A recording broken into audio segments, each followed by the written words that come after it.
Assalamualaikum warahmatullahi wabarakatuh.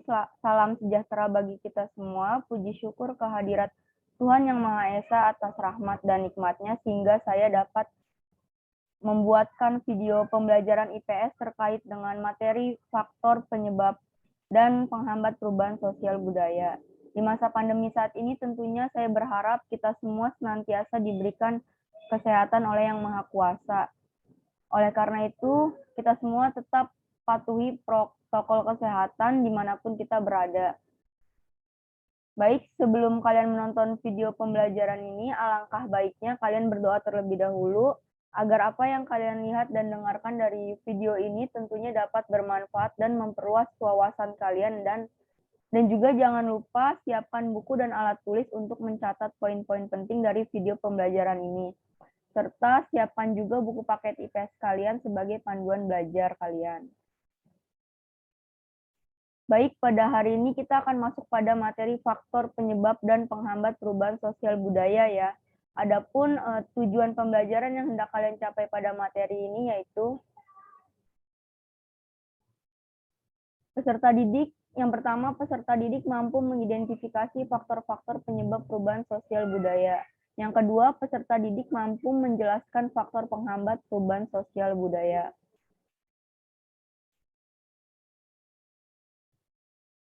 Lalu, apa saja sih faktor perubahan sosial budaya? Nah, jadi ada dua faktor ya, yaitu faktor penyebab dan juga faktor penghambat perubahan sosial budaya.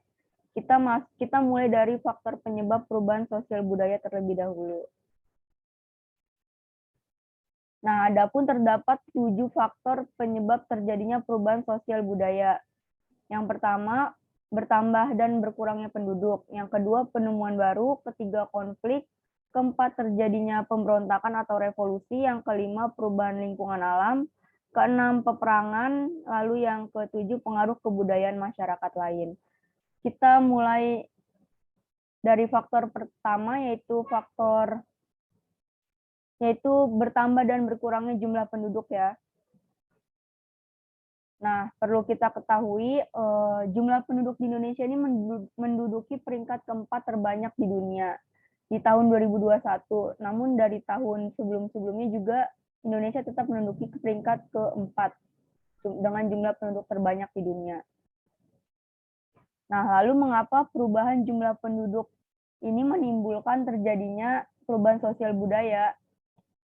Nah, contohnya ini terjadinya peningkatan jumlah penduduk di suatu kota akibat adanya urbanisasi. Seperti kota Jakarta ya, kita bisa lihat bagaimana perubahan sosial budaya yang terjadi karena masyarakatnya yang sangat heterogen dan juga karena memang dari berbagai daerah ya. Kita juga bisa melihat bagaimana banyaknya permasalahan sosial yang terdapat di Jakarta. Ini juga menyebabkan terjadinya perubahan sosial budaya di Jakarta. Lalu karena memang semakin banyak jumlah penduduk pada suatu daerah, maka kebutuhan akan sarana dan prasarananya juga akan semakin meningkat ya. Seperti pembangunan MRT di Jakarta, kita juga sudah membahas pada pertemuan sebelumnya.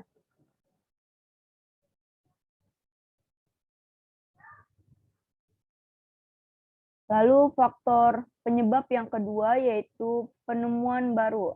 Nah, contoh dari penemuan baru ini telepon ya, yang kemudian dikembangkan menjadi smartphone yang kita gunakan sehari-hari ini. Nah, hal ini menyebabkan terjadi perubahan pada cara berkomunikasi seseorang, interaksi, dan lainnya juga ya. Adapun terdapat 3 jenis penemuan baru ya, yaitu discovery, lalu invention, dan juga inovasi. Nah, contoh discovery ini misalnya penemuan benua. Karena discovery ini merupakan penemuan baru baik itu berupa material ataupun benda ya, ataupun bisa juga ide, baik yang disengaja ataupun tidak disengaja. Nah, penemuan baru ini bisa jadi sudah ada tapi belum diketahui banyak orang, seperti misalnya penemuan benua Amerika yang ditemukan Columbus. Memang benuanya sudah ada tapi baru ditemukan dan diketahui oleh orang banyak setelah Columbus menemukan benua Amerika ini. Lalu jenis yang kedua adalah invention. Nah, contoh invention ini adalah penemuan alat transportasi ya, karena invention ini merupakan suatu usaha yang memang disengaja dan dikerjakan dengan sungguh-sungguh ya guna menciptakan hal baru seperti penemuan baru pada alat transportasi udara seperti halnya pesawat ini ataupun juga transportasi darat berupa mobil. Nah, dan kalau inovasi ini merupakan proses pembaruannya. Nah, contohnya itu inovasi pada suatu inovasi itu pembaruan pada suatu alat atau teknologi ya. Di sini contohnya ada ojek online atau bisa jadi GrabCar juga ya. Dan jadi adanya suatu pembaruan dari teknologi yang sudah ada.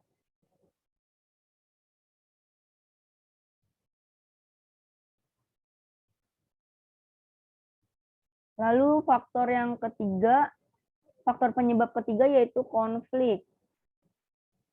Nah, contohnya ini adalah konflik GAM ya atau gerakan Aceh Merdeka dan konflik Sampit nih. Kenapa konflik menyebabkan perubahan sosial budaya? Karena konflik ini dapat menyebabkan hilangnya banyak nyawa, pengungsian serta situasi sosial politik yang mencekam gitu. Nah, adapun beberapa perubahannya juga dapat terjadi setelah setelah usai terjadi konflik itu sendiri.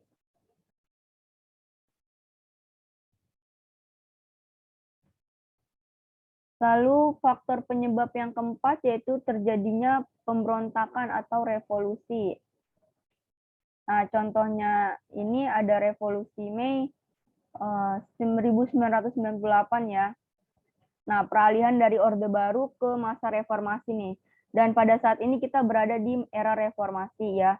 Dan sebenarnya revolusi ini sendiri terjadi karena adanya keinginan masyarakat itu sendiri untuk mencapai perubahan ke arah yang lebih baik. Misalnya dulu pada masa Orde Baru itu kebebasan berpendapat itu terbatas, tidak sebebas sekarang gitu. Karena dengan berpendapat kan seseorang itu lebih dapat mengekspresikan dirinya. Lalu juga fungsi dari demokrasi itu sendiri berjalan gitu ya. Mungkin kalau kalian penasaran bisa tanya orang tua kalian yang sudah ada sejak masa Orde Baru ini, apakah banyak terjadi perubahan akibat revolusi Mei 1998? Karena kalau kita contohkan pada masa penjajahan agak terlalu jauh juga masanya gitu. Jadi yang agak dekat itu revolusi Mei 1998 ya. Lalu faktor penyebab yang kelima yaitu perubahan lingkungan alam.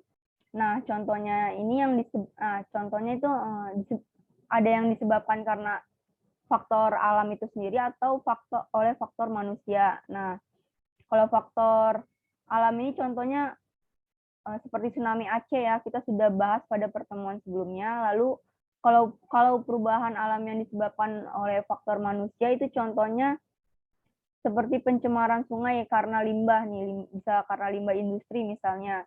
Nah, perubahan apa yang terjadi misalnya itu sungai itu menjadi sumber mata pencaharian masyarakat sekitar. Nah, dan jika sungai itu tercemar, tentu saja akan menyebabkan perekonomian masyarakat yang menggantungkan hidupnya dari sungai tersebut itu tentu saja akan terganggu. Dan juga bisa saja yang awalnya sungai tersebut ini digunakan untuk kebutuhan sehari-hari seperti misalnya mandi, mencuci, atau memasak karena tercemar ya bisa saja beralih menggunakan air pump dan masih banyak lagi perubahan yang terjadi akibat sungai yang tercemar ini.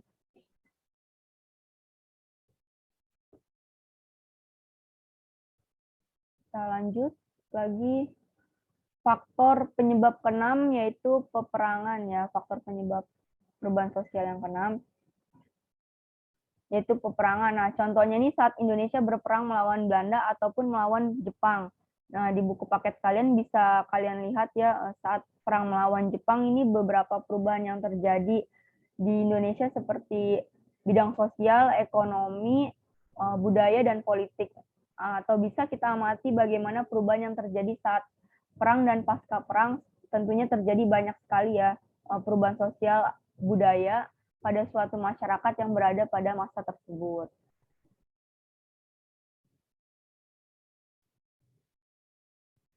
Lalu faktor penyebab yang terakhir adalah pengaruh kebudayaan masyarakat lain. Nah, kalau ini sudah pasti tahu ya, contohnya saja contoh mudanya yaitu gaya berpakaian ya, yang kebarat-baratan karena adanya pengaruh dari kebudayaan masyarakat lain gitu, maksudnya negara lain. Nah, berikut ini ada beberapa proses pengaruh kebudayaan lain sehingga menyebabkan terjadinya perubahan sosial budaya. Yang pertama ini contohnya, yang pertama ini difusi. Nah, contohnya ini adalah penggunaan traktor. Karena adanya penyebaran unsur baru berupa alat ya, jadi ada pergantian nih dari kerbau ke traktor gitu. Lalu yang kedua ini adalah akulturasi. Contohnya ini Masjid Agung Banten, yaitu adanya perpaduan dua unsur kebudayaan, yaitu Islam dan Hindu. Nah, akulturasi ini merupakan perpaduan dua unsur budaya sehingga tercipta budaya baru, tapi tanpa menghilangkan budaya lamanya gitu atau budaya aslinya. Lalu yang ketiga adalah asimilasi. Nah, contohnya ini adalah munculnya musik dangdut.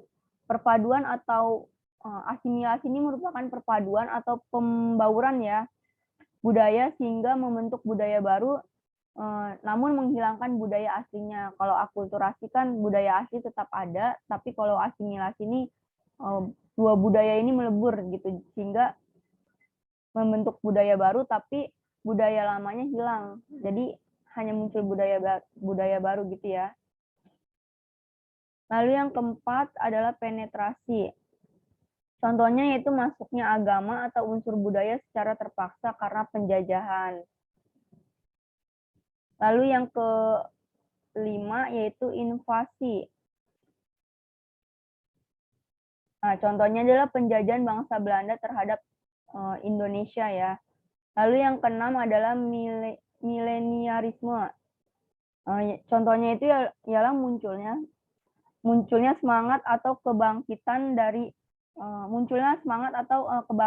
masyarakat pedalaman dalam menuju suatu perubahan yang lebih baik ya, seperti mereka berusaha atau mampu mengelola sumber daya alam yang ada di wilayahnya sendiri agar dapat mencapai kehidupan yang jauh lebih sejahtera gitu. Kalau misalkan dapat diolah sendiri daripada mengandalkan pihak lain gitu.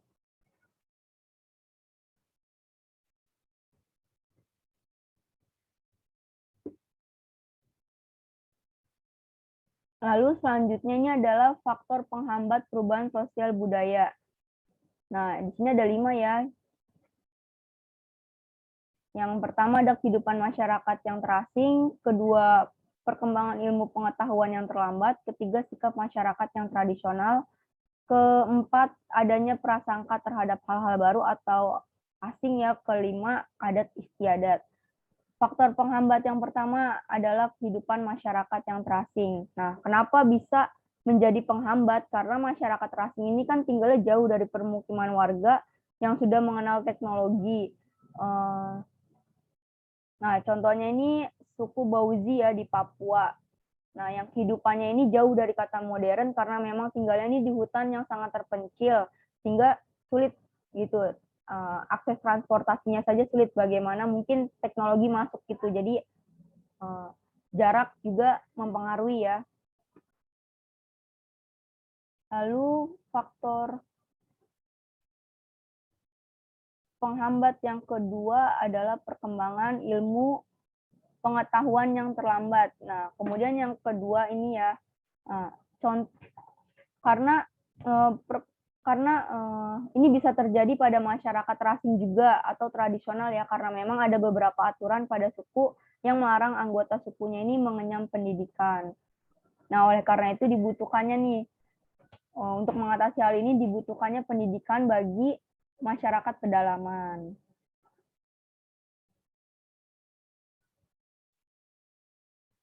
Lalu yang ketiga adalah sikap masyarakat yang tradisional. Nah, contohnya ini suku Baduy. Kehidupan suku Baduy itu unik ya sebenarnya. Mungkin semua masyarakat adat juga punya masing-masing aturan adat yang berlaku dan menurut kita mungkin unik gitu. Karena sangat berbeda dengan kehidupan kita sehari-hari. Nah, seperti suku Baduy itu tidak boleh menggunakan listrik ya. Kebetulan saya juga pernah ke suku Baduy, di sana benar-benar tidak ada listrik ya. Jadi saat malam itu benar-benar gelap gulita. Nah, peralatan makannya juga itu menggunakan semacam bambu gitu, tidak ada piring plastik atau yang biasa kita gunakan sehari-hari gitu. Nah, lalu juga tidak boleh menggunakan handphone dan anak-anak juga di sana tidak boleh sekolah. Meskipun di sana ada sekolah tapi tidak dipergunakan gitu karena memang tidak boleh.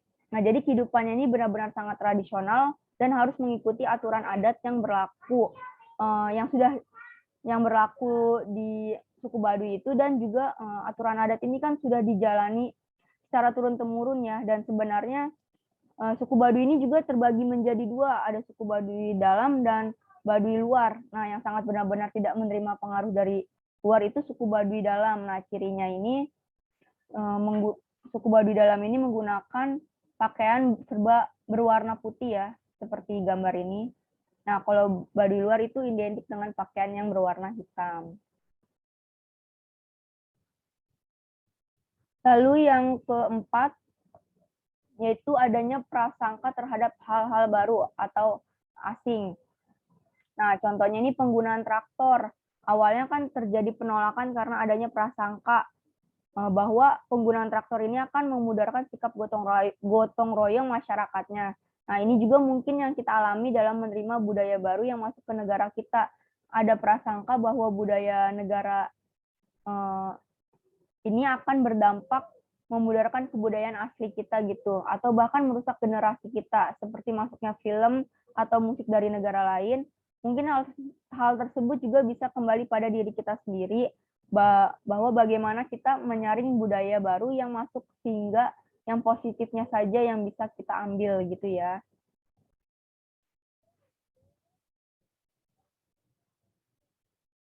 Yang kelima yaitu adat istiadat. Nah, contohnya ini adalah penerapan alat pemotong padi dalam suatu masyarakat yang belum tentu akan langsung diterima begitu saja. Nah, karena ada memang kemungkinan terjadinya penolakan dengan adanya penolakan pada adat istiadat suatu masyarakat tersebut, karena adat istiadat ini kan merupakan kebiasaan ya. Jadi agak sulit gitu menghilangkan kebiasaan yang sudah ada sejak lama, sehingga adat istiadat ini bisa menjadi faktor terhambatnya perubahan sosial budaya.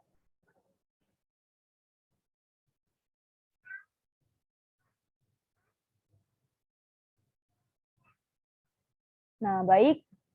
Mungkin sampai di sini ya pembahasan kita mengenai faktor penyebab dan penghambat perubahan sosial budaya.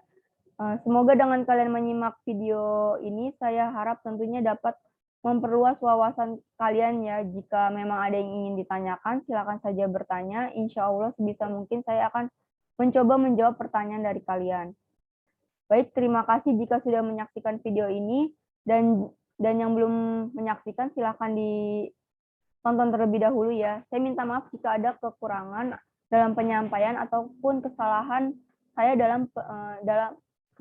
dalam penjelasan saya ya. Saya akhiri, wassalamualaikum warahmatullahi wabarakatuh.